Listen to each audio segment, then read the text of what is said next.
গত দুদিন ধরে ধুম বৃষ্টি হচ্ছিল। আজকে সকাল 10টার দিকে হঠাৎই আমরা রোদ দেখতে পেয়েছি। আর রোদ দেখার সঙ্গে সঙ্গে এই ভুট্টাগুলো নামিয়ে নিয়েছি। গত দুদিন আগে এই ভুট্টাগুলো ভাঙিয়ে এই যে পিছনে পোয়াল ঘর আছে ওখানে রেখে দেওয়া হয়েছিল, সুন্দরভাবে চট বিছিয়ে ছিটিয়ে। তো তারপরও মুখটা কালো কালো হয়ে গিয়েছে, তাড়াতাড়ি রোদের দেখা মিলে আমরা বাহির করে দিয়ে দিয়েছি রোদ্রে।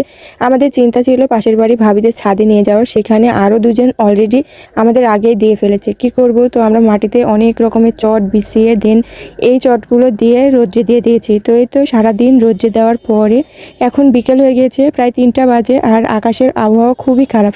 বৃষ্টি নামবো আবারও সবাই মিলে তাড়াহুড়ো করে এই তো আবার ভুট্টাগুলো এই তো পোয়াল ঘরে রেখে দিচ্ছি। এখানে একটু জ্বালা ফাঁকা আছে, মানে অল্প একটু জায়গা ফাঁকা আছে, সেখানে আমরা রেখে দিচ্ছি। আবারও ছিটিয়ে রাখবো, আলো বাতাসে থাকলে খুবই ভালো থাকবে তার জন্য।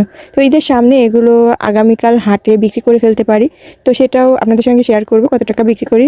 তো আল্লাহ হাফেজ।